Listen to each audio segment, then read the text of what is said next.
مفکر اسلام مولانا مفتی محمود، اللہ اس کی قبر پہ کروڑوں رحمت اللہ آمین.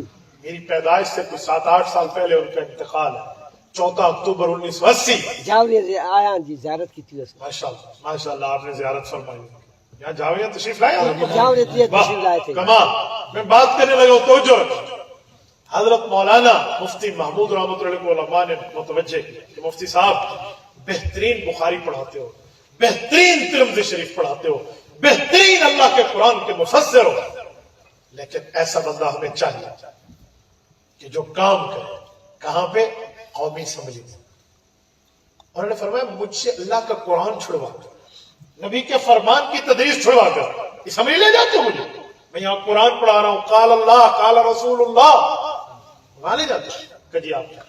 علماء نے بڑی اصرار کے ساتھ مجھ سے کو تیار کیا. سنو، ہمارے ڈیرہ اسماعیل خان خوش قسمت ضلع حضرت مفتی صاحب نے وہاں سے الیکشن لڑا. ماشاءاللہ ماشاءاللہ. یہ خان اور ٹانک، یہ دونوں ڈسٹرکٹ اس وقت ایک ہوتے تھے. الیکشن لڑا، مفتی صاحب اسمبلی پہنچے. 5 سیٹوں پہ اس وقت جناب ذوالفقار علی بھٹو صاحب، ان کا بھی ختم نبوت میں ایک کردار ہے، انہوں نے الیکشن لڑا، لیکن اس جگہ مفتی صاحب جیت گئے ان کے مقابلے. جب وہاں پہنچے تو سب کہتے ہیں میں روز سوچتا پتہ نہیں مولویوں میں لوگ اتنے کیوں گئے. یہاں پہ عورتیں دیکھو تو ٹانگیں اتنی اتنی ننگی، پردہ کسی کا ہے نہیں، ساری بے دینی کا طوفان، بے دینی بے ایمانی کا سیلاب. ایک مولوی سیر تے پگڑی منہ تے داڑھی رکھ کے انہوں نے وچ بیٹھے. کہتے میں سوچتا یار پتہ نہیں کیا، میں سوچتا اللہ ہو سکتا ہے مجھ سے کوئی گناہ ہوا، اللہ اس گناہ کی معافی دے دے. میں اس اسمبلی میں آ کے بیٹھ گیا، قال رسول اللہ چھوڑ کے، قال اللہ چھوڑ کے. کہتے ہیں مسئلہ ایک اٹھا، نشتر میڈیکل کالج ملتان کے اسٹوڈنٹ ملتان سے شمالی علاقہ جات کے سفر کے لیے جا رہے ہیں اور ریل گزری ہے ربوہ سے، جس کا موجودہ نام کیا ہے؟ چناب. ریل وہاں سے، اور قادیانی دجال اور بےایمانوں نے ان پہ حملہ کیا، انہیں زخمی کیا. میں نے کل ایک عینی شاہد سے بات سنی ہے پرسوں کہ ایک قادیانی بےایمان نے، وہ تو پتہ نہیں اس مرزا مسرور کا نام لے کر کہہ رہے تھے کہ وہاں طلبہ کو پانی مانگتے تو اپنا پیشاب پیش کرتا تھا کہ یہ اس طرح ان کو مارا کیوں؟ وہ ختم نبوت کی بات کرتا. یہ اس وقت پاکستان میں تھا نا، اس کی بات کرتے. تو یہ بہت بڑے عالم نے مجھے بتایا، مولانا عبد القیوم، خواجہ عبد القیوم صاحب، خواجہ محمد زید رحمہ اللہ کے چھوٹے بھائی ہیں، مفتی محمود رحمۃ اللہ علیہ نے 2 حدیث پڑھے، یہ انہوں نے فرمائی ہے مجھے بات. تو طلبہ نے وہاں کہا کہ جتنا بھی مار لو لامے، ہم مرزا کانے کو نبی نہیں مانتے، ہم محمد الرسول اللہ صلی اللہ علیہ وسلم کے غلام ہیں. ہم گناہگار ضرور، خطاکار ضرور، پر آقا کے غدار نہیں ہیں. وہ ڈٹ گئے، طلبہ بے ہوش ہو گئے، آدھموئے ہو گئے. اور وہ بات چلی کہ 10 12 15 طالب علم زخمی ہو گئے تھے.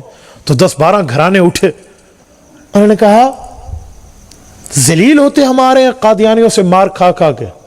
چوکوں اور چوراہوں پہ تقریریں ہو گئیں. یہ 1974 کی 15 یا 22 مئی کا واقعہ ہے. عطا اللہ شاہ بخاری رحمۃ اللہ 50 سال تحریک چلا کے دنیا سے چلے گئے. فلاں عالم فلاں عالم، آج تک کچھ نہیں ہوا. اس معاملے کو اٹھاؤ اور لاؤ اسمبلی میں، ہم قادیانیوں کے آج سے بعد برداشت نہیں کریں گے. تو محدث جلیل علامہ سید یوسف بن نوری رحمہ اللہ کراچی سے تشریف لائے، عالمی مجلس کی بنیاد رکھی، مجلس تحفظ ختم نبوت کی تحریک چلی. اتنی تحریک چلی روڈوں پہ کہ حکومت وقت اس بات پہ مجبور ہو گئی کہ قانون کے لیے قادیانیت کا مسئلہ زیر باس آئے گا. اور مسئلہ چلا. جناب ذوالفقار علی بھٹو صاحب، میں پیپلز پارٹی کی بات نہیں کرتا، لیکن بھٹو صاحب کی میں اس مسئلے پر آج بھی تائید کرتا ہوں. میرا سیاسی اختلاف اپنی جگہ ہوگا، لیکن ذوالفقار علی بھٹو نے سچے دل کے ساتھ ختم نبوت کا پرچم اٹھایا تھا، اور اس علماء نے اس کو قائل کیا، اس نے سچے دل سے کام کیا. میں سمجھتا ہوں آج وہ دنیا سے چلا گیا، لیکن اس چیز کا اجر اس کو قبر میں مل رہا ہو. باقی باتیں اپنی جگہ، لیکن ختم نبوت پہ اس بندے کا ایک کردار ہے. اس نے جب دیکھا نا کہ معاملہ ایسے، تو اس نے علماء کو بلایا. مفتی محمود رحمۃ اللہ علیہ اس وقت تھے، بریلوی علماء میں سے مولانا شاہ من نورانی تھے، پروفیسر غفور احمد جماعت اسلامی سے تھے، تمام جماعتیں اکٹھی ہو کے گئے. مولانا غلام غوث ہزاروی رحمہ اللہ تھے، بڑے بڑے سارے مسلمانوں کی تمام جماعتوں کا اتحاد تھا.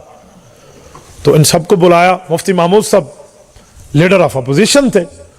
تو بھٹو صاحب نے کہا کہ حضرت میں نے آپ کو بولا ایک کام ہے. یوں دراز کھولی اور اس سے ایک درخواست نکال کے مفتی محمود رحمۃ اللہ کے سامنے رکھ دی. وہ قادیانیوں کی درخواست تھی کہ چوکوں چوراہوں پہ ہمیں کافر نہ کہو, ہم سے اسمبلی میں مناظرہ کرو. تو مفتی صاحب کہتے ہیں میں نے پڑھا تو میں حیران ہو گیا, اتنی جرت وہ بھی کفر کو. کہتے ہیں میں نے ادھر نورانی میاں صاحب کو دکھایا اور ادھر پروفیسر غفور احمد کو, اور بھٹو صاحب نے کہا آپ مولویوں کے جواب کا انتظار ہے. تو مفتی صاحب نے جواب دیا, بھٹو صاحب ہم تو ان کو پاکستان کے چوک اور چوراہوں پہ ڈھونڈ رہے تھے, یہ تو آپ کی میز کی دراز سے مل گئے, بلاؤ ان کو 1 گھنٹہ ضائع کیے بغیر. اسی لیے ہمارے ماؤں نے ہمیں دودھ پلایا تھا کہ آج ہم ختم نبوت کا تحفظ کر کے دکھائیں گے. قادیانیوں کو بلایا گیا. کتنے دن بحث ہوئی؟ 13 دن. مفتی صاحب کہتے ہیں جب بات چلی نا وہاں اور دلائل آئے, پھر مجھے دل سے احساس ہونے لگا کہ محمود ابھی تک تو کہتا تھا کہ قرآن پڑھاتے چھوڑ کے, حدیث پڑھاتے چھوڑ کے تو اٹھ کے اسمبلی آ گیا, شاید تم سے کوئی گناہ ہوا اس بے دینی کے ماحول میں آیا. یار ہو سکتا ہے اللہ حضور کی ختم نبوت کا وہ کام جس کے لیے انور شاہ کشمیری نے ڈھابیل سے چل کے باولپور کی عدالت تک بیماری میں آئے, حضرت مولانا عطا اللہ شاہ بخاری رحمۃ اللہ علیہ نے لاکھوں بندوں کی قربانی لگائی, آج شاید اللہ ہم سے کام لینا چاہتا ہے. کہتے ہیں پھر مجھے آہستہ آہستہ سمجھ آنے لگا. اور وہی ہوا جب قادیانی آیا, جھاوریاں ضلع سرگودا کے غیرت مندوں میری طرف دیکھنا, سر پہ پگڑی مرزا ناصر نے باندھی ہوئی تھی, ادھر قرآن شریف لٹکایا ہوا تھا حمائل شریف میں, کلمے کی پٹی ماتھے پہ باندھی تھی, جبہ پہن کے ہاتھ میں عصا لے کر آیا. اسمبلی کو لوگوں نے اسے دیکھا اور ان مولویوں کو دیکھا, کسی کے سر پہ پگڑی کسی پہ ٹوپی, اور وہ تو پورا سج دھج کے آیا. تو اسمبلی کے لوگ پریشان ہو گئے کہ یار یہ کافر ہے, یہ قادیانی غلط ہے. اور وہ ظالم اللہ کے نام پہ یوں سر جھکا کے کہتا جل جلالہ, اور حضور علیہ السلام کے نام پہ سینے پہ ہاتھ رکھ کے کہتا صلی اللہ علیہ وآلہ وسلم. تو مفتی محمود کہتے ہیں ہم نے مصلی پہ پوری راتیں اللہ کے سامنے روئیں کہ میرے مولا ہمارے اسمبلی کے لوگوں کے دل میں دین کا درد ہے, ان کے دل میں دین کا علم نہیں ہے, یہ نہیں جانتے قادیانی کتنا بڑا دجال ہے. اگر یہ ظاہری حلیے سے اور ظاہری سازش کے اندر مرعوب ہو گئے کیا بنے گا.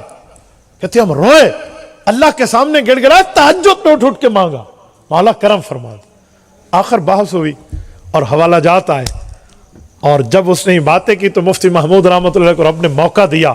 یہ کھڑے ہوئے اور ان نے کہا سنو, اگر حضور پاک کے بعد نبوت کا تاج کسی کے سر پہ سجدہ ہے تو یہ کہتے ہیں قادیانی کے سر پہ سجدہ ہے. اور وہ قادیانی وہ ہے جو ظالم کہتے ہیں کہ میری بیوی امہات المؤمنین کے برابر ہے, حضرت ام عائشہ کے برابر ہے. یہ حوالہ. وہ کہتے ہیں میرے نواسے حضرت حسن اور حسین کے برابر ہیں, یہ حوالہ. اور وہ ظالم کہتے ہیں کہ میں اللہ کے ساتھ نعوذ باللہ سویا, خواب میں اللہ نے میرے ساتھ سوئے اور مجھ سے مجھ پیدا ہوا, میں مریم بھی ہوں عیسیٰ بھی ہوں. نعوذ باللہ من ذالک. اتنے برے حوالے جب یہ پیش کیے مفتی محمود نے اور کہا اسی کے دادے نے لکھا ہے, اے جو سر پہ پگڑی پہن کے بیٹھا ہے.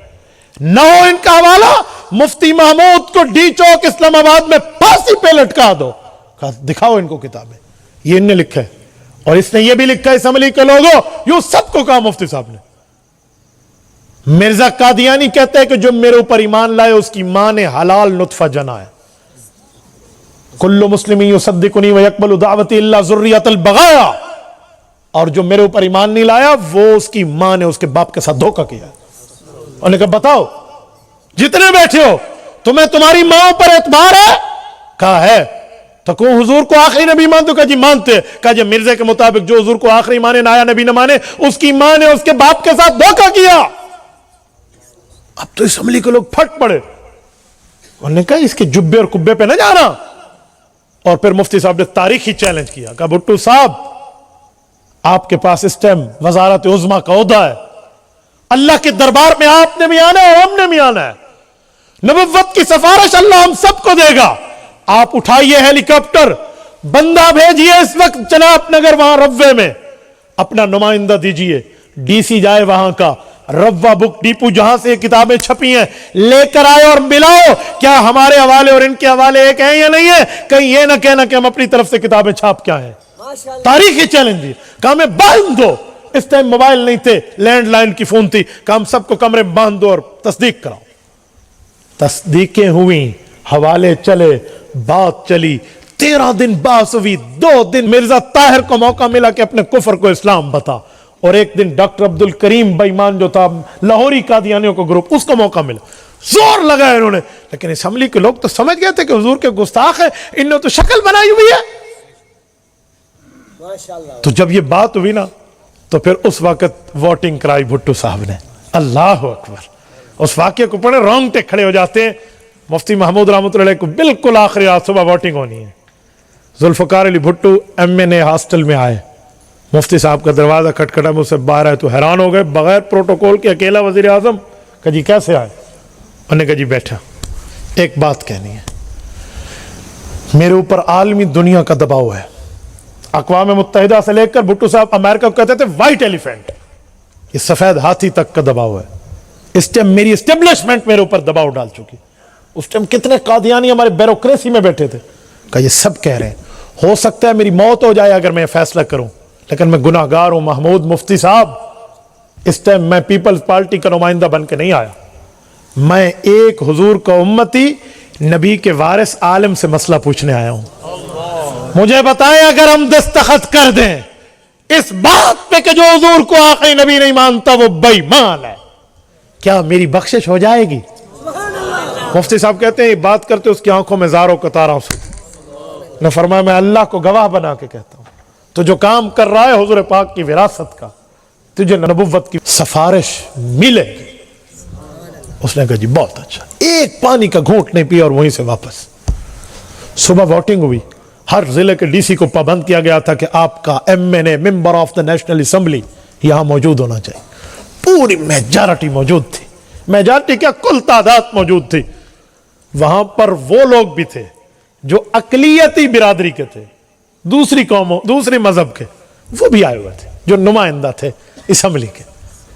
تو مفتی محمود رحمۃ اللہ علیہ اور سارے علماء, بریلوی, دیوبندی, سارے بیٹھے تھے. ادھر قادیانی بھی بیٹھے ہیں, ادھر حکومت بیٹھی. طے یہ ہوا, جناب فاروق علی خان اس وقت کے اسپیکر تھے, اللہ اس کی مغفرت فرمائے. طے یہ ہوا کہ پہلے قرارداد ایک ہی پیش کر کے ووٹنگ کرائیں گے کہ جو حضور کو آخری نبی مانتا ہے کہ وہ ہی مسلمان ہے وہ ہاتھ کھڑا کرے, اور جو ان کو مسلمان مانتے وہ بھی آتی ہے, 2 دفعہ کرائیں گے. طے یہ تھا. جب پہلی دفعہ یہ اعلان ہوا نا کہ جو کہتے ہیں کہ حضور پاک کے خط نبوت کا منکر بے ایمان ہے اور قانون بننا چاہیے وہ حامی ہے, ذرا وہ نمائندے ہاتھ کھڑا کریں. یقین مانے, اللہ کا فضل دیکھیں, مسلمان کا ہاتھ بھی اٹھ گیا, اقلیتی ممبروں کا ہاتھ بھی اٹھ گیا, اور ہاتھ ایسے کھڑے ہوئے نا. تو اس نے اپنے سارجنٹ کو کہا جو ٹھہرے ہوئے تھے کہ جاؤ ذرا دیکھ کے آؤ کہیں کسی کا ہاتھ نیچے تو نہیں ہے, کیونکہ دوسری ووٹنگ کی تو پھر ضرورت ہی نہیں تھی نا. تو سب کے ہاتھ حضور پاک کی ختم نبوت کے صدقے میں اٹھ گئے. مسلمانوں, اسلام جیت گیا اور کفر ہار گیا. بڑے بے آبرو ہو کر تیرے کوچے سے ہم نکلے, ذلیل ہو کر وہاں سے نکلے قادیانی. قانون بن گیا. یہ قانون بنا تو سیاسی علماء کی وجہ سے بنا. تو پھر مفتی محمود خوشی سے روئے, اللہ میں نہیں جانتا تھا, تو نے مجھے مسند حدیث سے اٹھایا, مسند تدریس سے اٹھایا, مسند تفسیر سے اٹھایا, مسند افتاء سے اٹھایا, اور اس گندے ماحول میں اس لیے لایا کہ میں حضور پاک کے دین کی خدمت کر پاؤں. پھر مفتی محمود کی خوشی کی انتہا نہ رہی. جو کل تک مغموم تھے, پریشان تھے, حیران تھے, سرگردان تھے, کیا ہو گیا میرے ساتھ, آج وہ خوشی کے شادمانے بجا کے رسول اللہ صلی اللہ علیہ وسلم کو قیامت میں منہ دکھانے کے قابل ہو گیا. یہ ہے ان سیاسی علماء کا کردار. اور جب قادیانی ذلیل ہو کے نکلے, آئین میں لکھ دیا گیا, تو قادیانیوں نے جا کے ایک پھڈا پھیلایا, ایک شور مچایا, ایک سازش پھیلائی, ایک پروپیگنڈا عام کیا. پتہ ہے کیا؟ لوگوں علماء کی عزت کرو, تمہیں نماز پڑھاتے ہیں. علماء کی عزت کرو, تمہیں جمعہ پڑھاتے ہیں. علماء کی عزت کرو, خانقاہ میں بیٹھ کے اللہ اللہ کرتے. علماء کی عزت کرو, تبلیغ کر کے درس دے کر تمہارے ایمان کو سنبھالتے. سیاسی علماء قدر نہ کرنے, ان کو اسلام آباد چاہیے. یہ قادیانی اپنے چوٹ کو رو رہا تھا کیونکہ اسے پتا تھا کہ میری منجی جس نے ٹھوکی ہے وہ سیاسی عالم ہے, اور میرے امت کا نوجوان, میرا مسلمان بھائی, وہ بھی آج مجھے یہی کہتا ہے, اجی سیاسی مولوی دی کیڑی لوگ ہے, مسجد تے بہت اللہ اللہ کرو. میرے بھائی, اس وقت اگر مفتی محمود نہ ہوتا پھر قانون نہ بنتا، اس وقت سیاسی علماء نہ ہوتے قانون سازی نہ ہوتی. یہ لیجسلیشن ہوئی ہے تو ان علماء کے بلبوتے پہ اللہ کے فضل سے ہوئی.